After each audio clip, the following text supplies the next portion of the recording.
दोस्तों UP PCS PT examination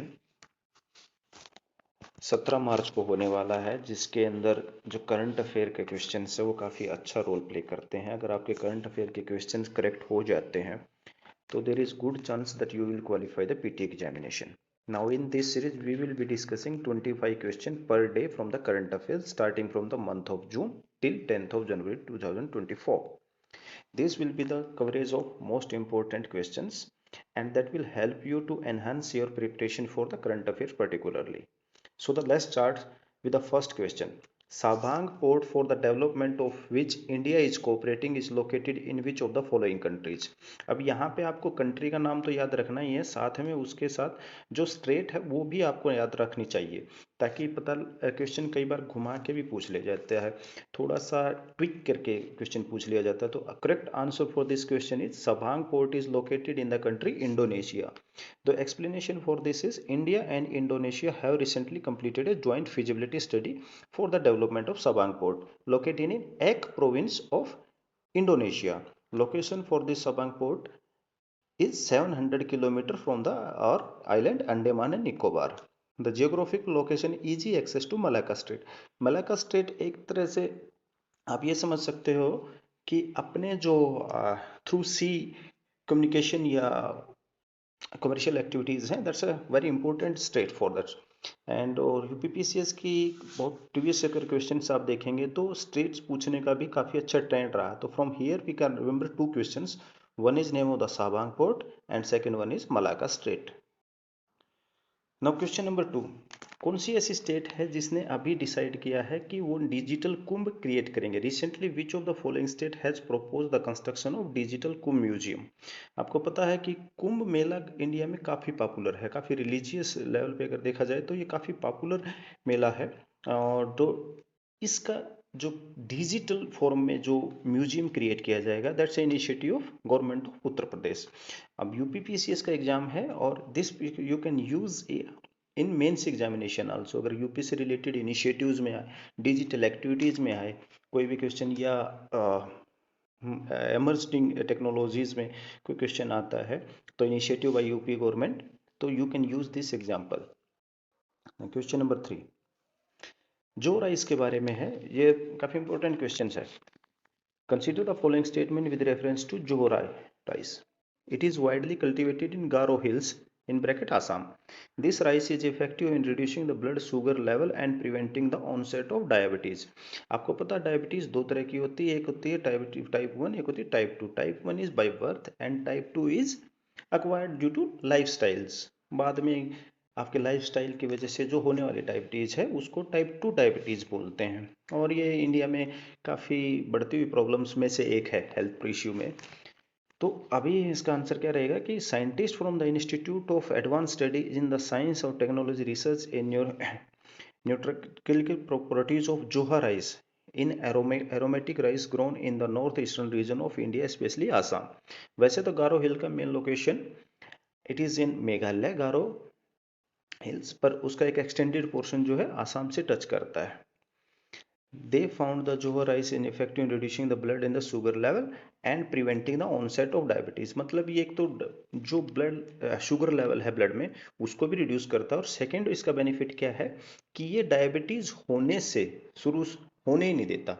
in the sense कि if somebody is in the approaching or is going to be a sugar patient, then it help to maintain that level of sugar.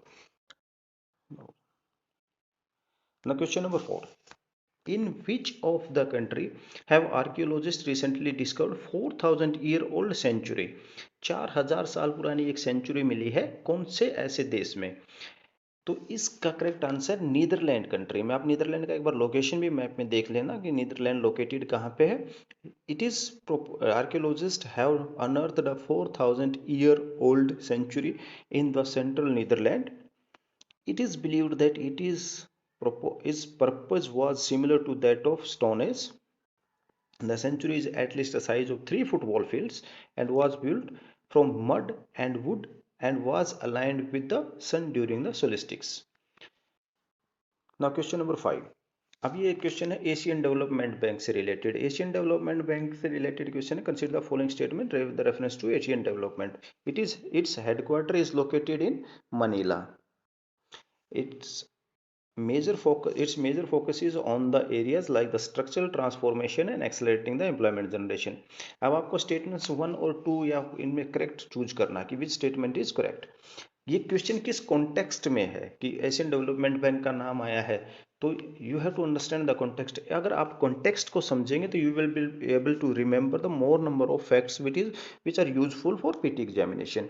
तो Asian Development Bank has recently launched its 2023 to 2027 country partnership strategy for India. The new strategy focus on the key area to accelerate the country's growth and promote inclusive growth. यहाँ पे word काफी अच्छे हैं, inclusive growth. Inclusive growth आपके syllabus का भी part है। Asian Development Country Partnership Strategy for India emphasizes on the three key focus areas. One is accelerating the structural transformation and job creation. Second one is promoting climate resilient development. Third one is deeper social and economic inclusion.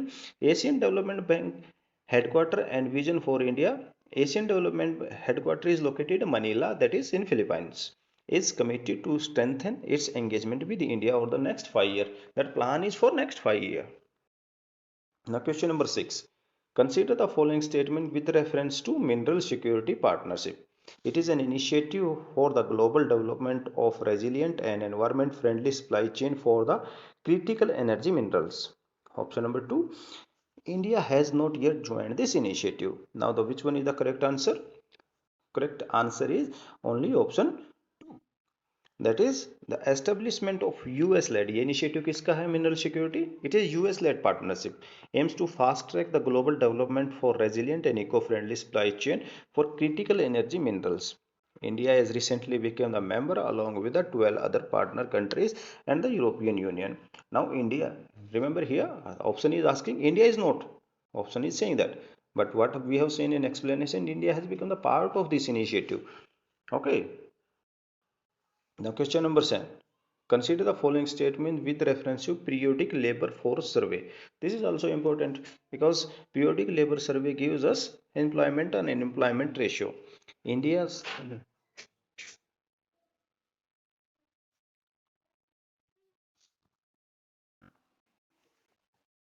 it is related to periodic labor force as we have discussed it. India's urban unemployment rate hits the historic low 6.8% in the first quarter of 2023 according to the data released by Ministry of Statistics and Program Implementation. यहाँ तो important question क्या बन रहा है कि periodic labor data किस ministry के द्वारा publish किया जाता है? That's a Ministry of Statistics and Program Implementation. This is a significant decrease from the previous quarter. ये इतने ज़्यादा फैक्ट्स आपको याद रखने की ज़रूरत नहीं है, सिर्फ आप ये याद रखना है यहाँ पे कि जो पीरियोडिक लेबर फोर्स डाटा है that is published by ministry of statistics and programme implementation. Otherwise एक फर्स्ट क्वार्टर 2023 का that's no more significant for this. Otherwise mains में आप इसको यूज कर सकते हो। ये एक क्वेश्चन नंबर 8 है, इन विच ईयर, पिछले साल भी यूपीपीसीएस ने कुछ साल से रिलेटेड, ईयर से रिलेटेड, एक्ट से रिलेटेड कुछ सवाल पूछे थे। So here it is also important question. In which year was the Cigarette and Other Tobacco Products Act passed? ये 2004 में आया। तो इसके पीछे आने का कारण क्या है या क्वेश्चन पूछने का कारण क्या है? On the occasion of World No Tobacco Day, the Union Health Minister had issued notification under the Cigarette and Other Tobacco Products Act 2004 saying that OTT platform will be required to include an anti-tobacco platform disclaimer for at least 50 seconds in both audio and video on the scenes containing drugs and tobacco. It will be mandatory to show the participation.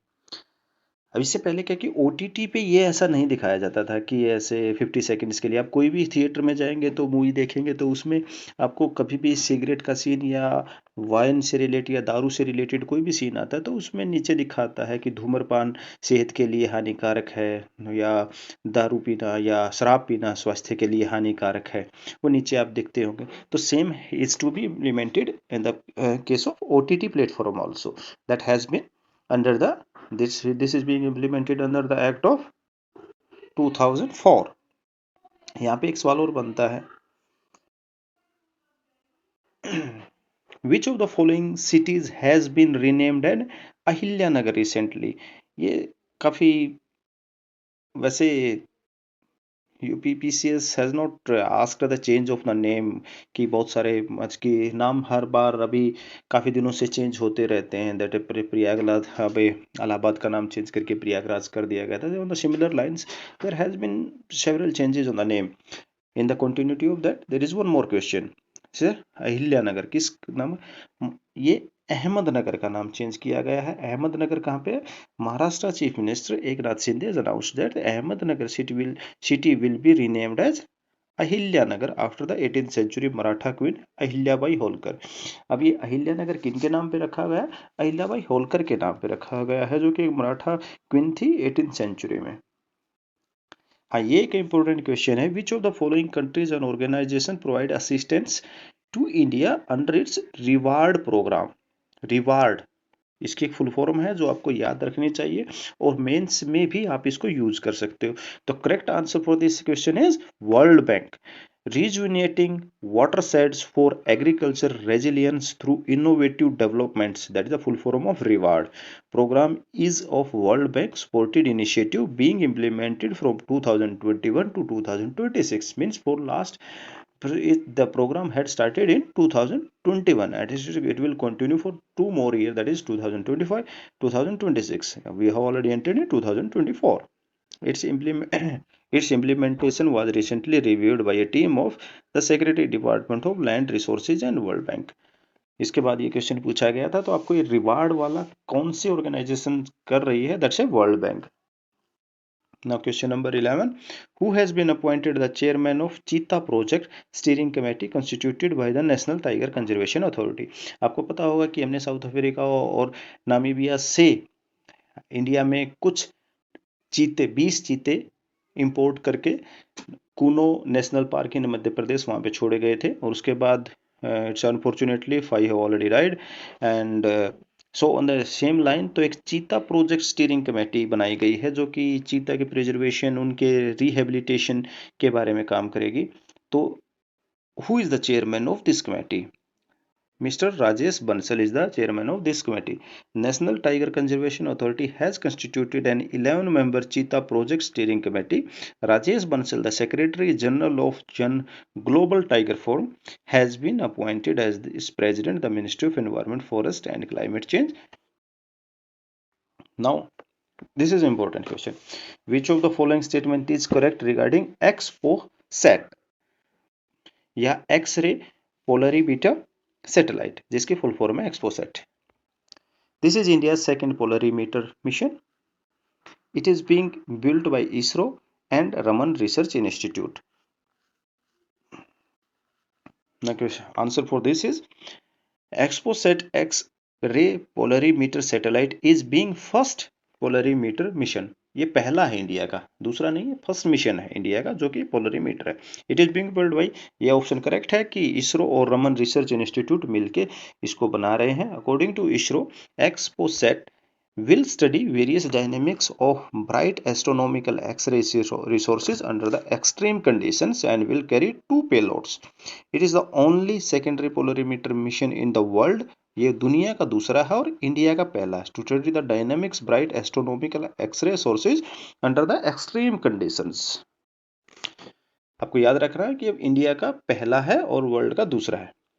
In which of the country Heliopolis Memorial which was in discussion recently. ये Heliopolis Memorial है जो कहाँ पे है। आप इसके पीछे was the context behind that because our prime minister had visited that country and during his visit he visited this memorial also. So this is located in country Egypt. Prime Minister Narendra Modi visited the Heliopolis War Cemetery in Cairo, Egypt to honor the memory of nearly 4,000 Indian soldiers who fought in the First World War in Egypt and Palestine. This memorial is in the memory of Indian soldiers who fought the First World War. Heliopolis port Taufik Memorial is part of larger Heliopolis Commonwealth War Graves Cemetery. The cemetery also pays tributes to 1700 Commonwealth soldiers who lost their lives in the Second World War. इसके साथ साथ आप Commonwealth के बारे में भी जान लेना. That is a Britain led group, देशों का समूह. World for work report is published by which of the following organisation. आप में अगर इस तरह की कोई रिपोर्ट आती है जो वर्कर से रिलेटेड या वर्क से रिलेटेड है, तो मोस्ट ऑफ द टाइम अगर आपको नहीं भी पता है, अगर आप फिर भी गैस के साथ जाते हो, आप यानी कि अगर बोले तो तुक्का अगर लगाना चाहते हो कि मुझे किसके साथ, अदरवाइज इफ यू आर 50-50, तो लेबर से रिलेटेड, काम से रिलेटेड, वर्क से related most of the time, or you can say 99% all the reports are published by international labor organizations. The world of work, ये रिपोर्ट किसने publish की है? That is being published by International Labour Organization. The International Labour Organization has released 11th edition of World of Work, which provide insight on the projected global unemployment rate and need for social protection as the world recovers from the impact of pandemic, that is he is talking about COVID-19. It is important to address the inequalities in the unemployment opportunity and promote economic stability. Now next question is, which of the following countries recently organized multilateral naval exercise Komodo? आप इसको जरूर याद रखना. Name of the exercise is very important because name is totally different to the Komodo exercise. And who are the organizations, who are the country involved in this? It is Indonesia. The Asia Pacific region has an increase in the tensions leading to increased military exercises and diplomatic maneuvers by the various countries. A notable event on the horizon of the multilateral naval exercise Komodo, hosted by Indonesia. China's involvement. Why this exercise is important? Why do you remember? China is a major player in the region and sent a warship to the multilateral naval exercise Komodo. जिसे multilateral exercise, multilateral का मतलब है कि कई सारे देश मिलकर इस एक्सरसाइज को कर रहे हैं, बहुत सारे देशों ने इसमें पार्टिसिपेट किया है. Now who is hosting this country? It is being hosted by Indonesia. And what is the type of this? It is a Naval exercise में जो नेवी पार्टिसिपेट कर रही है. अब इंटरनेशनल पार्टिसिपेशन की बात करें तो इसमें the naval exercise organised by Indonesia has attracted attention due to involvement of the countries like North Korea and Russia. You are surprised that North Korea is also part of this exercise. Presence of these nations emphasizes the multidimensional nature of geopolitical alliances and reflects the complex relationship in the region.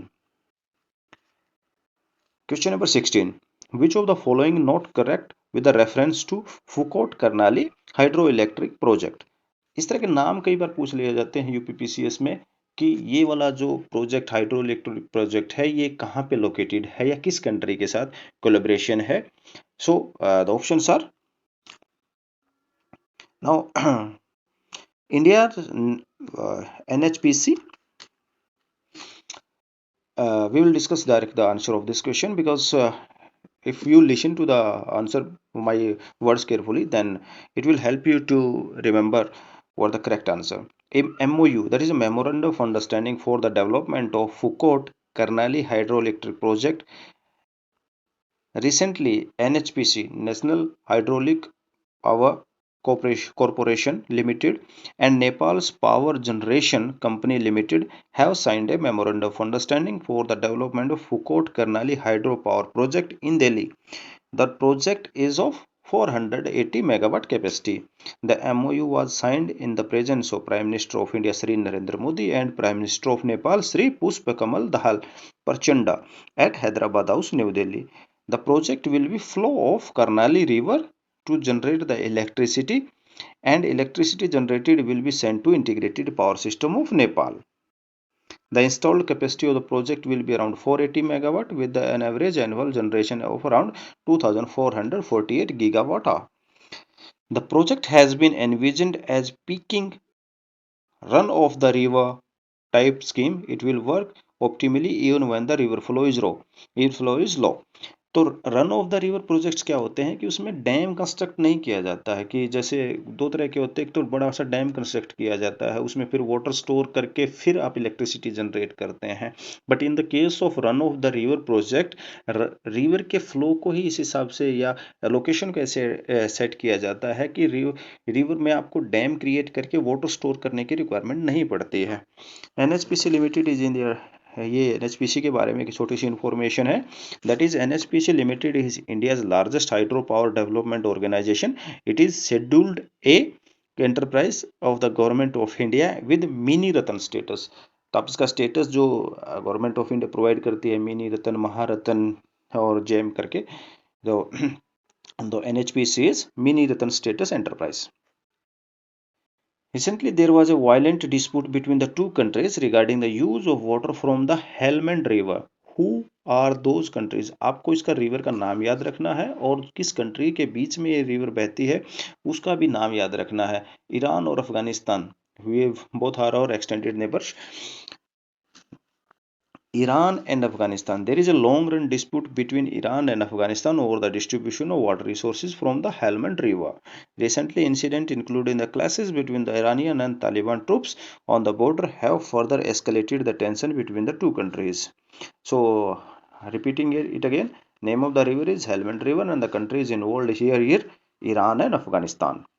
Which of the following countries did not sign an important undersea cable project to improve the network connectivity in the Indo-Pacific region? Now, question is asking not part of this agreement, और undersea cable projects कि समुद्र के नीचे से या समुद्र के पानी के अंदर से केबल डाले जाते हैं, particularly optical fibre cables, to improve the connectivity, to improve the communication. अब कंट्री किसने साइन नहीं किया था? Canada is not a part of this undersea cable project. And who are countries participated in the or the party of this agreement? It is Japan, USA and Australia have recently announced their joint venture and sign the vital undersea cable project. अब इसमें UPPCS क्या करेगा कि उसको यहाँ से सवाल पूछना होगा तो आपको एक कंट्री का नाम ऐड कर देगा। मीन्स अगर इंडिया का ही नाम ऐड कर देता है कि we are also party of this agreement, but we have to remember it, only 3 countries Japan, US and Australia have come together for this undersea cable project. The initiative aims to improve the network connectivity in the Indo-Pacific region while countering the China's growing influence. Question number 19. Consider the following statement with the reference to Indian Space Research Organization. ISRO काफ़ी successful organisations में से India में है कि आप देखेंगे कि we have been successful in the launching of Chandrayaan series. Consider its headquarters is located in Bangalore, Karnataka. The main objective of the development of the application for the space technology and various national leads. Now, both options are correct. Indian Space Research Organization is National Space Research Institute of the India, headquartered in Bangalore, Karnataka. ISRO, the main objective of ISRO is development of the applications for the space technology and the various national needs. To achieve this objective, ISRO has integrated services of communication, television broadcasting, and meteorological services, resources, and monitoring and management. Major space systems for the space-based navigation services have been established. Now the question here, अभी India में की बहुत सारी अच्छी weather forecasting होती है, मतलब stick precision weather forecasting हो जाती है. That's a better than most of the developed countries also. आप देखेंगे कि किसी भी मूवमेंट से पहले या किसी भी वेदर एक्टिविटी से पहले ही ब्रॉडकास्ट हो जाता है. That's only due to the our meteorological department and ISRO. Now question, who among the following became the first female Muslim federal judge in America?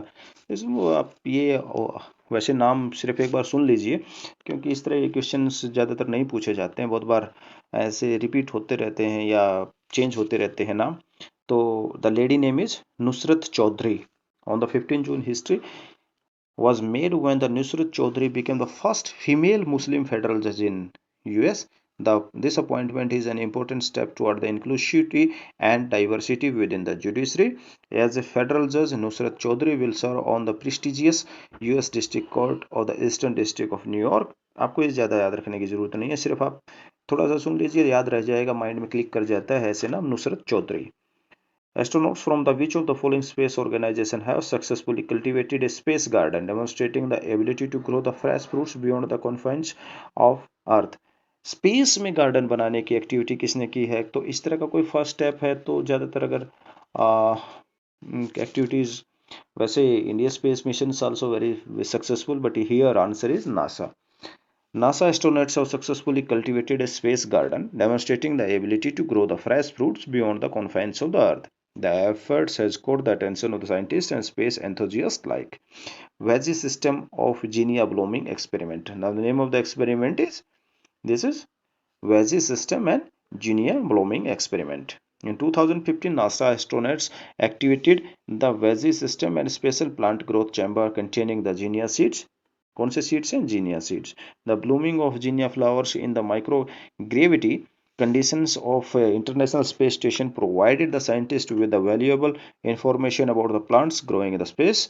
This challenging process allowed researchers to better understand the intricacies of gardening in the microgravity. अब तो आपको नाम याद रखना है कि ऐसा garden या स्पेस में वेजीज ग्रो करने का जो मिशन है, which organization या which country has launched is a NASA USA.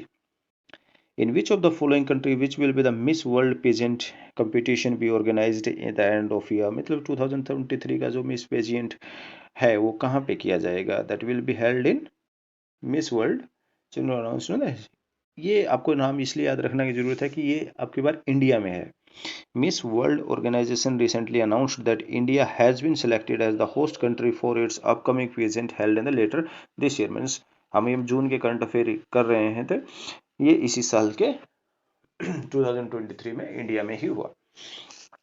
Recently an online dredging monitoring system named Sagar समृद्धि.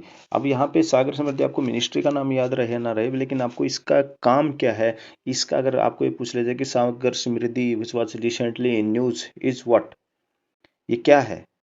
ये एक तरह से ministry of port shipping and waterways के द्वारा लॉन्च किया गया, has launched a Sagar Samriddhi online dredging monitoring system, so significant development in the maritime sector.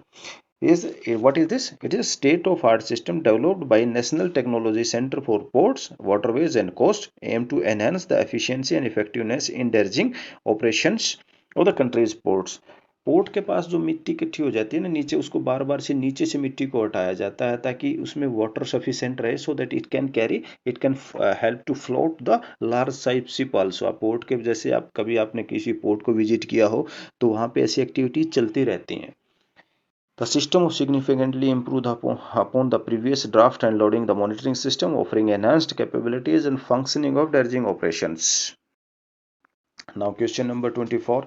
Which of the following has become the India's first oil marketing company to conduct the extensive research on vehicles using E27 fuel, जो कि ethanol blended diesel fuel है?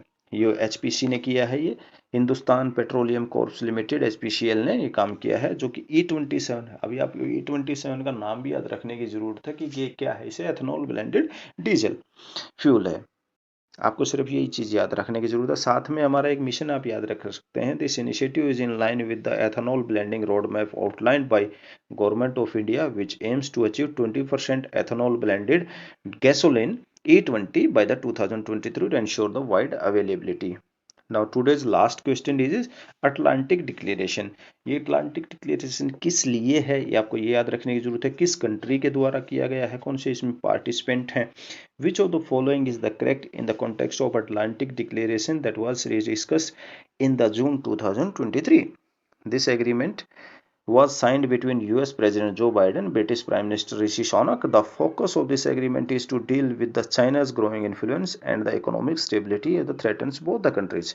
Now the correct answer for this is, it is on June 8, United States and the United Kingdom signed a new strategic agreement to address the global challenge. The agreement is not Atlantic Declaration, was adopted by President Joe Biden, US President Joe Biden and British Prime Minister Rishi Sunak. The focus of this agreement is to deal with the China's growing influence, Russia's aggressive actions and economic stability that pose to threat to both the countries. So what is this? इस जो Atlantic declaration है USA और UK के द्वारा एक initiative है, जिसमें main purpose ये है कि जो चाइना का ग्रोइंग इन्फ्लुएंस है उसको, और रसिया का जो एग्रेसिवनेस है उसको, aggressive actions, and third is economic stability, इसके बारे में इसमें काम किया जाएगा। अब यहाँ पे 25 क्वेश्चंस कंप्लीट होते हैं। आपको इनको पढ़ने की पढ़ने की इतनी ज़रूरत नहीं है, बस सुनने की ज़रूरत है। और I am sure for one thing कि आप इसको अगर एक दो बार सुनते हैं तो that will help you to remember it, to retain it, and it will click back while in you are in examination. आप जब एग्जाम में बैठे होंगे तो आपको ये चीज़ें याद आएंगी। आप कभी भी चलते हुए, बैठे हुए, किचन में हैं, आप खाना खा रहे हैं, आपको लगता है कि यार मुझे ना कुछ क्वेश्चंस प्रैक्टिस करने चाहिए, तो आप ये वीडियो सुन सकते हैं। और I will be uploading 25 questions daily, that will help you, that will surely help you. And for the more videos in continuity, kindly subscribe to this channel. This will definitely help you to improve your current affairs status, for particularly for the examination of UPPCS that is going to be held on 17th of March. Thank you very much for listening and have a great day ahead. Good luck.